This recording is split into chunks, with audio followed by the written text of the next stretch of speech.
Claudia Webbe. Thank you, Dame Maria Miller, and it's a pleasure to serve under your chairship, and thank you for giving me the opportunity to speak. I want to congratulate my friend, the Honourable Member for Glasgow South West, for bringing this very important debate.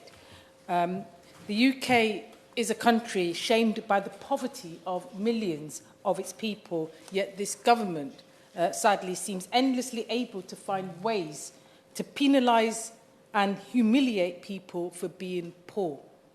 14.5 million people in this country live in poverty, many of them claiming universal credit. Yet in the middle of a cost of living crisis, the DWP is making deductions from a staggering 45% of claims, and my constituents in Leicester East face deductions significantly above the national average. Around half of the deductions imposed on claimants are for advance payments, as we've heard, that claimants are forced to request because the universal credit system is constructed to deprive claimants already in need of any support for at least the first 5 weeks following their claim.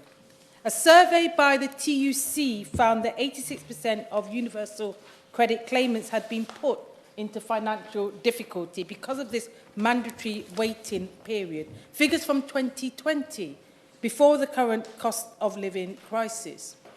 This financial difficulty has caused immense misery, resulting in many being forced into debt, relying on food banks or going without food at all. Many said it had impacted their mental health through stress and anxiety and feeling degraded by the process.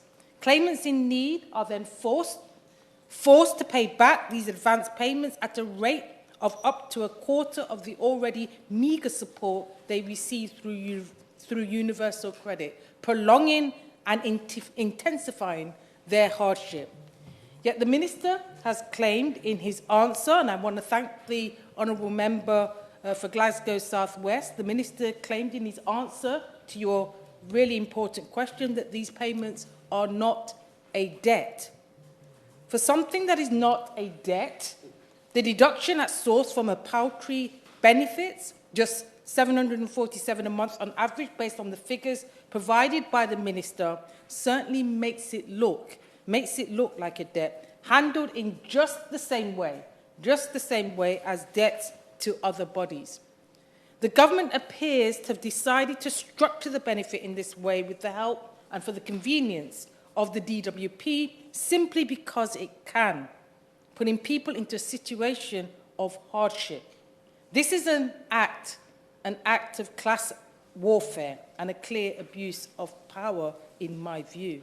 And these advance payments deductions amount to about half the total monthly deduction from universal credit payments, exposing the fundamental structural unfairness and harshness of the universal credit system. To make an already bleak picture even worse, the data provided by the Minister in his 4th of July response to the Honourable Member for Glasgow South West, in terms of his written question of the 29th of June 2023, shows that the amounts deducted do not include sanctions. Sanctions under the draconian conditionality regime. In the same period as that covered by the Minister's response, the latest official statistics report that 6.18% of claimants were under sanction, with 44,000 new adverse sanction decisions in a single month and a year-on-year increase of 2.5%. As well as the directly inflicted hardship of applied sanctions, just under a third of claimants are in conditionality regimes and under the threat of sanctions.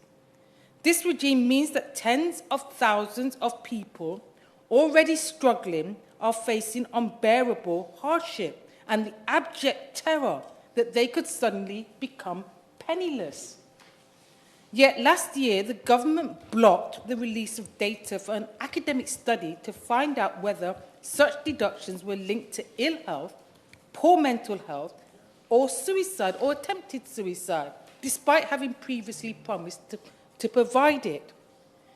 The evils of the current system are clear and beyond any reasonable dispute. This is class war. It's neoliberalism writ large. The aim is to punish and control working class families, targeting the most vulnerable through increasing social and material losses. To coin the term of Friedrich Engels, it's actually social murder. Instead of advances that have to be repaid, a debt, whether or not the minister chooses to term it as such, advance payments must urgently be replaced for those in dire need and destitution by a system of non-repayable grants to alleviate at least part of the onerous burden the government has placed for too long on the shoulders of those least able to hear it, to bear it. Thank you, Dame Maria Miller. Thank you very much.